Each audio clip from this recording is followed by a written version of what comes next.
আমি আজকের এই মাহফিল থেকে পরিষ্কার ভাবে বলি, গজওয়ে হিন্দ আপনারা ডাইকে আইনেন না। শুভেন্দু অধিকারী সহ যারা গজওয়ে হিন্দকে ডেকে আনার চেষ্টা চালাচ্ছে, নিশ্চিতভাবে খাতা কলমে লিখে রাখেন, ওই যুদ্ধের ভিতরে মুসলমানদের দামামা বেজে উঠবে, কালেমার পতাকা উড্ডীন হবেই হবে, বিজয় একমাত্র মুসলমানের হবে। সেই বিজয় আসতেছে ইনশাআল্লাহ বলেন। তারা মুসলমানদের মসজিদগুলো এমন ভাবে ভাঙতেছে, আজকে আমি দেখলাম দাঁড়িয়ালা মানুষকে নিরপরাধ হওয়ার পরেও রাস্তার ভিতরে প্রকাশ্যে থাবড়াচ্ছে, মুসলমানদেরকে লাথি মারছে, গড়বাড়িগুলো জ্বালিয়ে দিচ্ছে। আমরা পরিষ্কার ভাবে বলি, মুসলমান কোনোদিন ভয় পাওয়ার জাতি না। ওই দিন মুসলমানদের বিজয় আসবে যেদিন ঈমান নিয়ে আল্লাহকে ভয় পেয়ে যখন রণাঙ্গনে নেমে যাবে, রক্ত টাকনু পর্যন্ত পৌঁছায় গেলেও যিনি বিজয় দিবেন তিনি কে? 2 নম্বর হাদিস আপনাদেরকে শোনাইলাম। এবার 3 নম্বর হাদিস শোনেন, ধৈর্য আছে আপনাদের? 3 নম্বর, প্রিয় ভাইরা আমার, বাদা আল ইসলামু গরীবান ওয়া সায়াউদু গরীবান তুবা লিল গুরাবা। ব্যতিক্রম যুবক তৈরি হওয়া লাগবে। ইনস্টাগ্রামের যুবক না, শুধুমাত্র চ্যাটজিপিটির যুবক না, ব্যতিক্রম যুবক তৈরি হওয়া লাগবে। এই ব্যতিক্রমদেরকে দিয়ে আগামীর পৃথিবী যিনি মুসলমানদেরকে বিজয় দান করায় দিবেন তিনি কে? এখন ব্যতিক্রম যুবক চিনবেন কেমনে? বর্তমান পৃথিবীর, আমাদের দেশে জরিপ চালায় দেখা গেছে পৃথিবীর অবস্থা আরো ভয়াবহ। 75% যুবক এখন পর্ণ আসক্তিতে আসক্ত।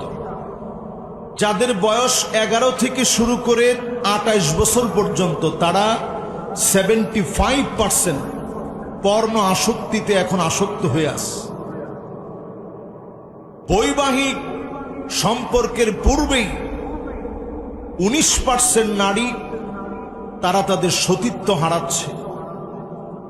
ভালোবাসা, বয়ফ্রেন্ড অথবা গার্লফ্রেন্ড, এ সমস্ত পরিভাষা ব্যবহার করে 19% নারী তাদের সতীত্ব হারিয়ে ফেলছে। এই সমাজের ভিতরে যদি নিজের ব্যতিক্রম যুবক বানাতে পারেন, সালাউদ্দিন আইয়ুবীর মতো, তারিক বিন জিয়াদের মতো যদি নিজের ব্যতিক্রম বানায় নিতে পারেন, আপনি যদি সজাগ হয়ে যান, আগামীর পৃথিবী মুসলমানদেরকে বিজয় সহ যিনি দান করে দিবেন তিনি কে? এটা আমার 3 নম্বর হাদিসের আলোচনা। এই আলোচনা একটু যুক্ত করতে চাই। আমাদের যুবকরা দেখবেন এখন চুল কাটে, ডানে নাই, বামে নাই, পিছনে নাই, সামনের দিক দিয়া আছে। হাতের ভিতরে দেখবেন ব্যাসলাইট পড়ে, কানের ভিতরে দেখবেন দুল পড়ে, পুরুর মধ্যে দেখবেন রিং লাগায়, আবার জুমাবারে নামাজেও যায়। আছে না? আছে না? আমাদের যুবকদের ভিতরে এমন যুবক আছে আবার তাহাজ্জুদ পড়ে, আল্লাহকে চিনার চেষ্টা করে, জমিনে দিন কায়েমের জন্য রক্ত দেওয়ার জন্য প্রস্তুতি নেয়, বৃষ্টিকে উপেক্ষা করে মাহফিলের মধ্যে সে প্রথম কাতারে বসে যায়। যুবকরা তো ঠিক কয় না, যুবকরা ঠিক। যুগ জমানা পাল্টে দিতে চাই না অনেক জন, যুবকেরাই আনবে আগামী দিনের জাগরণ। তবে সাতক্ষীরার এই এলাকার যুবকরা ছাড়া, কারণ তারা ঠিকটা বলতেও ভুলে গেছে। ঠিক, একটু জোরে হিম্মত নিয়ে বলেন, আগামীর দিন বিজয় যুবকদেরকে দিয়ে হবে। আপনারা রাজি আছেন ইনশাআল্লাহ?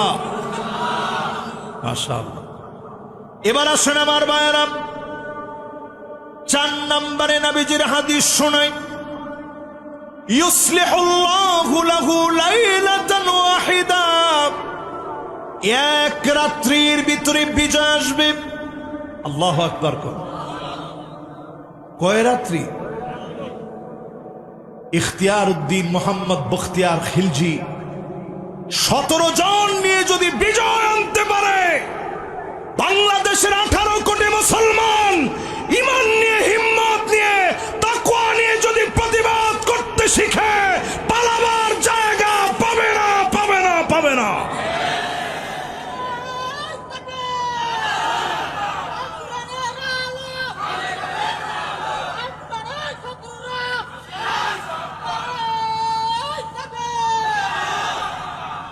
আমি অসংখ্য ধন্যবাদ জানাই বাংলাদেশের সরকারি দল, বিরোধী দল সবাই মিলে এখন তাদের পাগলামির জবাব দিচ্ছে। ঠিক না? ঠিক না? এটা মুসলমান হিসাবে এখানে কোনো সরকারি দল আর বিরোধী দল নাই। যদি মুসলমানদেরকে কেউ আঙ্গুল উঠায় কথা বলে, মুসলমান সেই আঙ্গুল উঠানো আঙ্গুলের প্রতিবাদে এই সাব্বাবা নামক আঙ্গুল উঠা, সাব্বাবা নামক আঙ্গুলকে উঠিয়ে প্রমাণ করে দেওয়া লাগবে তাওহীদের শিক্ষার এই আঙ্গুলকে অবনমিত করতে পারে এমন কোন শক্তি পৃথিবীতে নয়।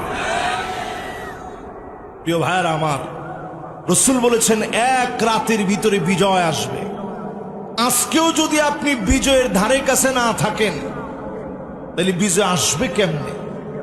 আজকের রাত থেকে যদি আপনি সিদ্ধান্ত নেন আমি বিজয়ের পথের সঙ্গী হলাম, আমার কারণে যেন 1 সেকেন্ড দিন বিজয়ে দেরি না হয়, আমার কারণে যেন 1 সেকেন্ড আগে আল্লাহর জমিনে দিন কায়েম হয়, ওই সিদ্ধান্ত নিয়ে যদি ময়দানে আপনি থাকেন, আপনারই দিয়া দিন বিজয় হবে। ঠিক কিনা বলেন?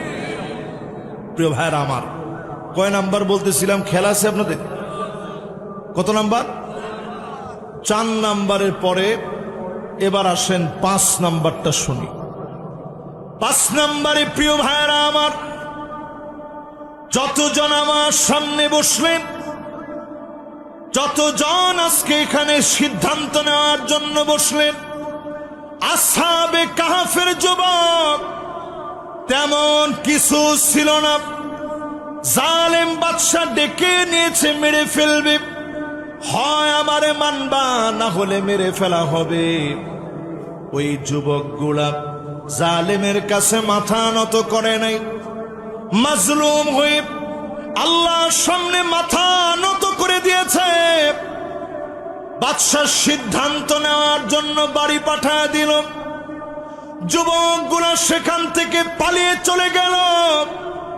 আজকের জর্ডানের ওই গুহা আমি আমার নিজের চোখে দেখেছি। আসহাবে কাহফের যুবকরা যেখানে ঘুমিয়েছে, আল্লাহ রাব্বুল আলামিন 1 দিন 2 দিন না, ওয়াজদাদু তিসাব 309 বছর আল্লাহ ঘুম পড়ায় রাখলেন। 309 বছর ঘুম পড়ায় রেখে যুবকরা যখন জেগে উঠছে, প্রচন্ড ক্ষুধা লেগে গেছে। সূর্য ওঠার পরে আল্লাহ সূর্যকে অন্যদিকে ঘুরায় দিতে কোরআনুল কারীমে একটা সূরার নাম দিলেন সূরা কাহফ, যেই সূরা দাজ্জালের মোকাবেলায় ক্ষুধার্ত মানুষের ক্ষুধা নিবারণ করে দিবে।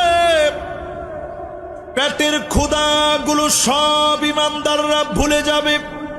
সূরা কাহফের 10টা আয়াত যদি তেলাওয়াত করেন, দাজ্জালের ফিতনা থেকে যিনি বাঁচায়া দিবেন তিনি কে?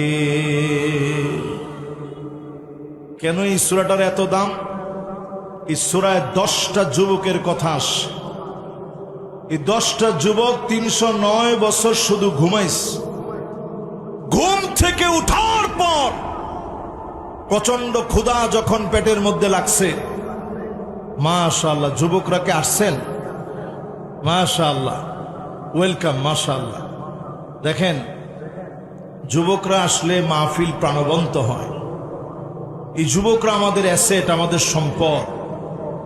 এই যুবকরা যদি দিন বুঝে ইসলামের দিকে আসে, সেই দিন বেশি দূরে না, জায়গায় জায়গায় কালেমার পতাকা উড্ডীন হবে। জোরে কোন আল্লাহু আকবার।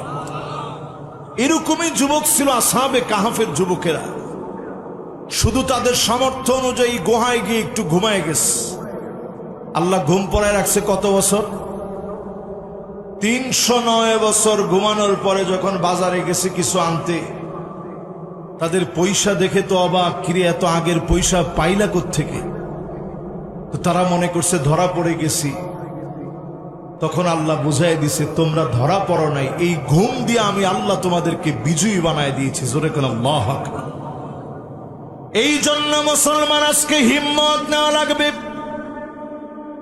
বাতিলের বিরুদ্ধে হিম্মত নেওয়া লাগবে, নিজের ব্যতিক্রম বানায় আসহাবে কাহফের যুবকদের মতো বানান। যতটুকুন সাধ্যে আছে চেষ্টা চালান।